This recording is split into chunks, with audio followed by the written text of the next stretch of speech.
You're listening to PetLifeRadio.com.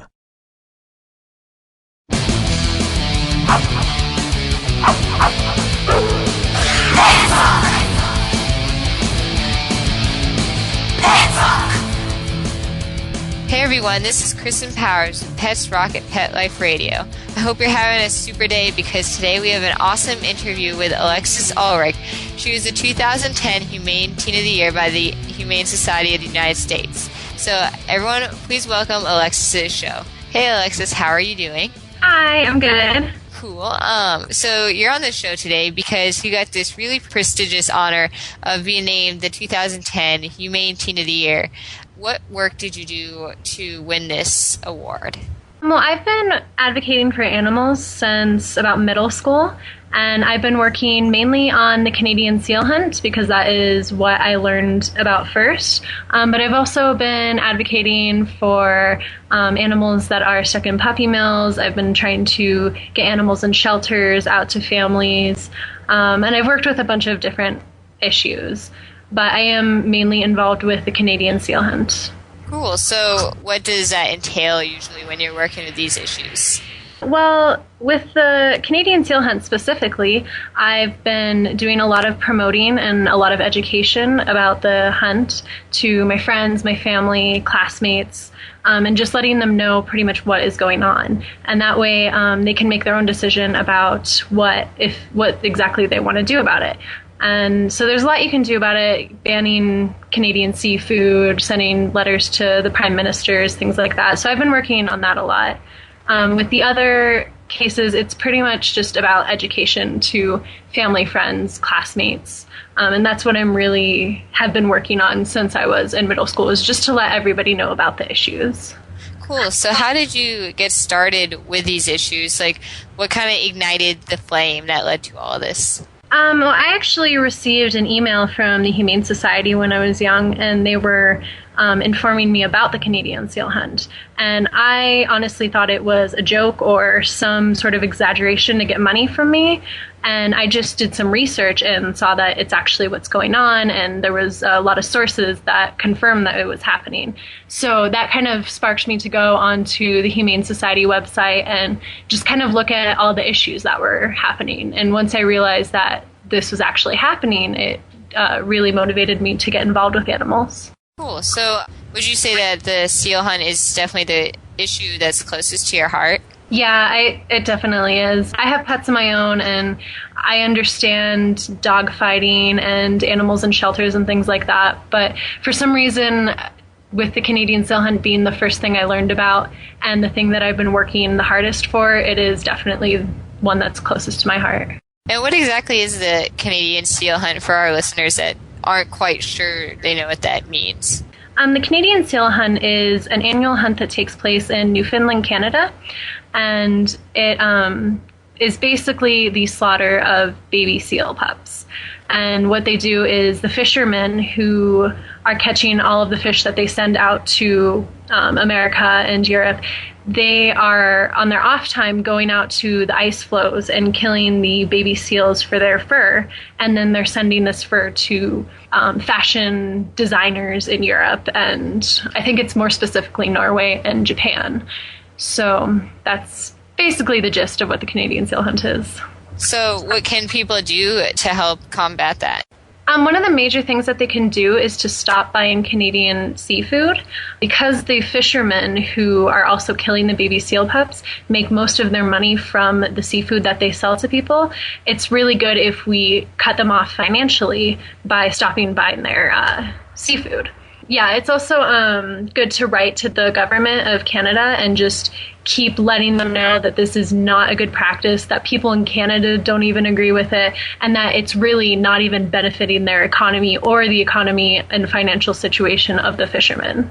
Right. So, like, how can people find out whether something is Canadian seafood?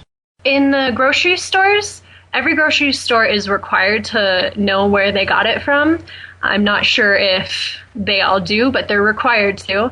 And then when I go out to dinner, I usually ask the waiter or the chef where they buy their seafood. They'll usually give me some sort of company, and that's when I check online to see where that company buys its seafood from.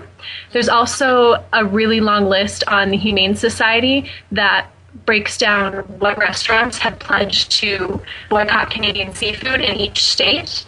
And you can just go on there and click on whatever state you're in to find that out. So, my other question is, where did your connection with animals begin? Like, what is your idea of where you started to feel so passionate about animals? Well, I've had animals ever since I was born. My parents had cats, and I grew up with cats, and then we had dogs, and I never really felt a special connection with them at that time. I mean, I felt like I was more sympathetic towards them than my friends, but I'm not sure when it started, but there was just something that made me feel like, it's so hard to explain it, but if it's me and a bunch of friends and there's a dog, the dog seems to, come to me, know that I'm a good person, I'm there to help, I'm a loving animal.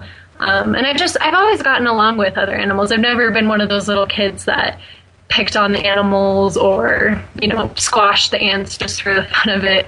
I was always just really friendly with them. So I don't think there was a defining moment that made me realize that I was meant to be with animals, but I think it was just kind of my entire life I've been with them. So yeah, that's cool. That seems to be like a really repeating theme whenever I talk to people who are involved with animals. Like, they always seem to have this lifelong connection, whether it be obvious or kind of indirect. I think most people have to have that to really be passionate towards their cause. So my other question, I think I read in your bio on your Humane Teen website that you go to University of Colorado. Mm-hmm.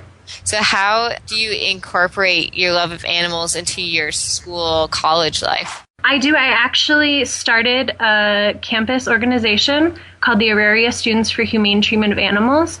I started this in February, and ever since then I've been working really hard to try to get members and to try to promote many of these issues.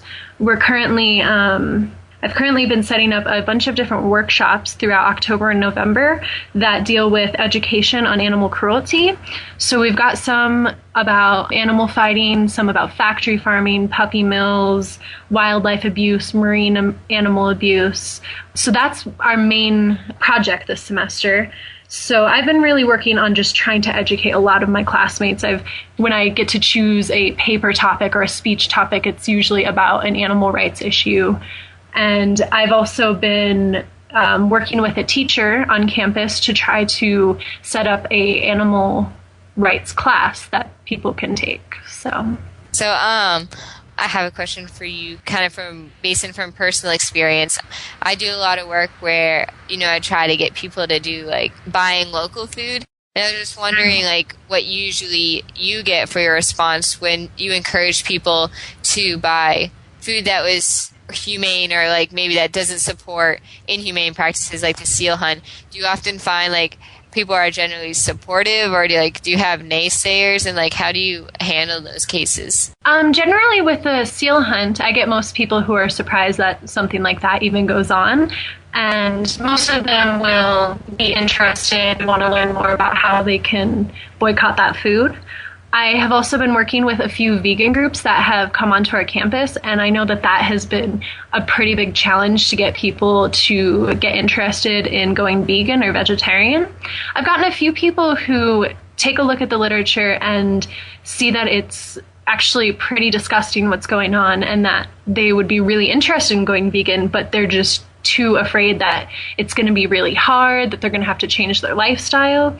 So we have a lot of vegan literature on, how to go vegan and the small steps to take.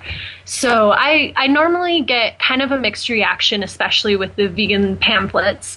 And it's just people, saying, oh, I really like meat. I couldn't give up meat. I can't change my lifestyle like that. So I think it's really important when I'm advocating for veganism that I just hand out those pamphlets that say, take it small steps at a time, eliminate one thing at a time, things like that. Yeah, that's good advice. I know I'm a vegetarian as well, and when I first tried doing it, I tried to go cold turkey, which is kind of funny because I can't eat turkeys. But and I found that was very hard, and I think definitely it is important to stress if you're looking to make that lifestyle change, to take it one step at a time and not beat yourself up if you cave in every once in a while, because everyone's human, so Yeah, it's an exactly. adjustment. Yeah, but like definitely now I've been vegetarian for like 4 years, and it's just like every day it's just, I mean, I don't even think twice about it anymore. Yeah. Or like, don't you miss it, or don't you do this? I'm like, yeah, well, when I actually don't think about it ever really, unless I'm at a restaurant where they don't have vegetarian options. Yeah. Which is very rare, which is very nice. I think in the past few years, the vegetarian wave has kind of helped us in the restaurants, and that we finally have at least one option. Cool. So we're going to take a quick commercial break, but when we come back, we'll continue our interview with Alexis. Don't leave this party before it's over, because the best is yet to come. Only losers leave the party early anyway. Party on. Back in a few. Hands up!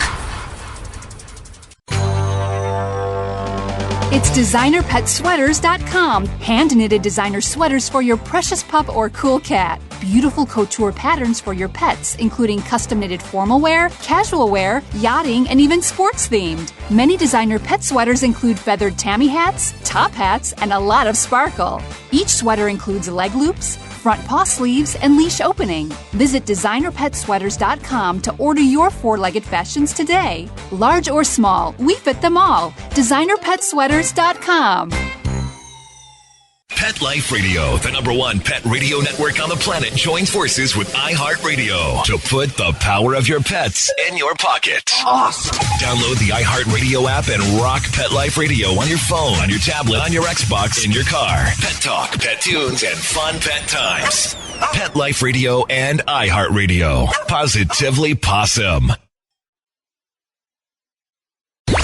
Let's talk pets Let's talk pets on Pet Life Radio. Pet Life Radio. PetLifeRadio.com.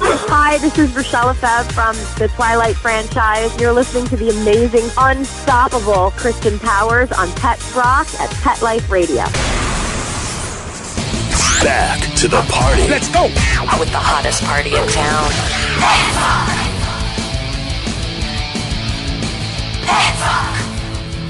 Alright, hey everyone, this is Kristen Powers at Pets Rock. I just want to let you guys know that we're still doing our interview with Alexis Ulrich, the Humane Teen of the Year. How are you doing, Alexis? Good. Cool. So we have a few more questions for you, and these are just kind of all over the place types of questions, but I was reading your interview you did with the Humane Society based on your honor of being the Humane Teen of the Year, and I saw that you recently went to Kenya to visit an elephant orphanage, and I was really interested in that because I really want to meet an elephant or like see an elephant out in the wild. So I was wondering if you could tell me more about that. Sure. Kenya was amazing.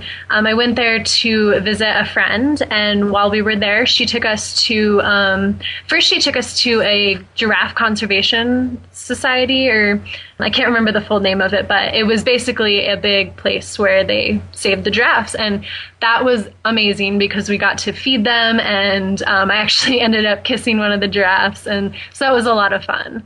And then towards the end of the trip, we went to the David Sheldrick Wildlife Foundation, and that is an elephant and rhino orphanage.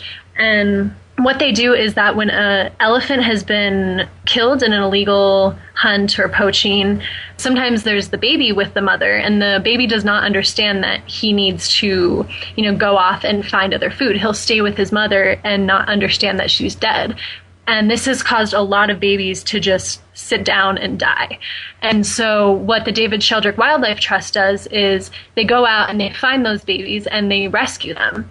And then they bring them back to this foundation, and they pretty much raise them exactly like the mother would. So each elephant, he has a caretaker, and this one caretaker is responsible for feeding the elephant exactly like the mother would, and teaching the elephant how to play and to put mud and water on its back. At night, he has to sleep with the elephant to make sure that he's warm, just like a mother would.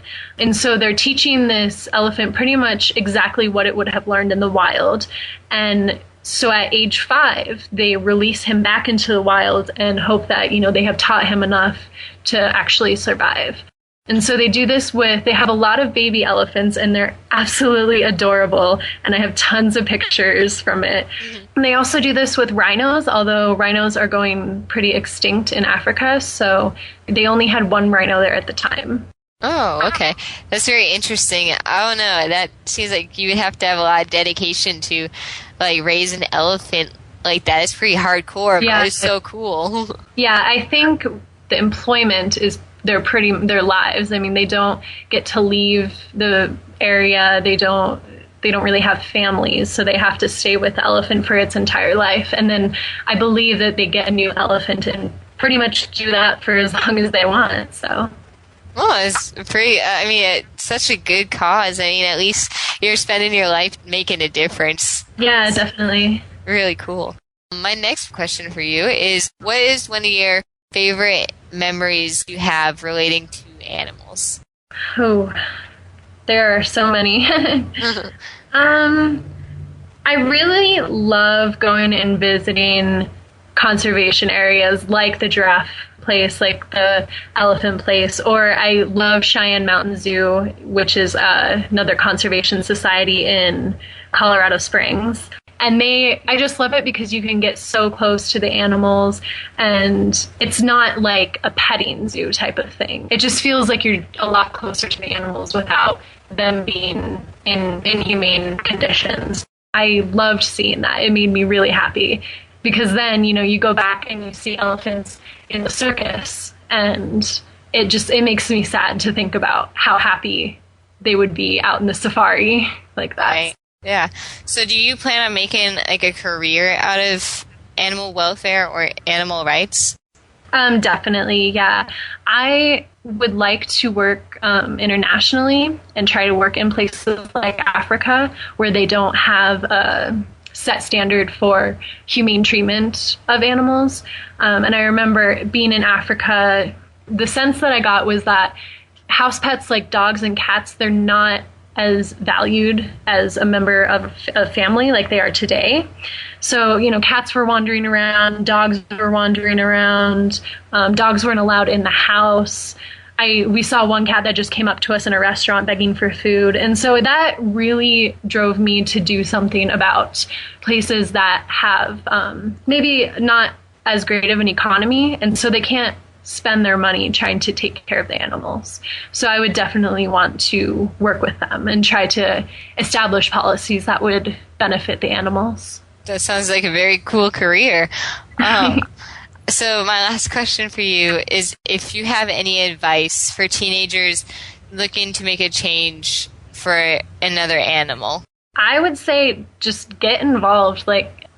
People don't know what's going on and people don't know how to get involved, but there are so many ways. And whether it's local shelters or even the Humane Society, they have so many ways that you can volunteer. And I just love the Humane Society because they give you so many ways you can help that you don't have to donate. And so for a college student or a high school student who doesn't have $50 to $100 to donate, it's really great because they give you petitions to sign or people to talk to or things that you can do other than donating money. So I'd say start there, start with the big organizations and see what they have that you can do other than donating. And then, look at your local shelters, maybe find some animal organizations in your schools or your communities and just see what they're doing. There's so many in Colorado. And so if there's a lot in Colorado, there's got to be a lot elsewhere. So. Cool. Thanks for the advice. So, everyone, that was our wonderful interview with Alexis Ulrich, the 2010 Humane Teen of the Year. Thank you for providing us with such great insight, Alexis. Yeah, thank you for having me. All right. So, thank you, everyone, and thank you, Alexis, again. This is Kristen Powers with Petz Rock at Pet Life Radio. We'll see you next time. Let's Talk Pets, every week on demand, only on PetLifeRadio.com.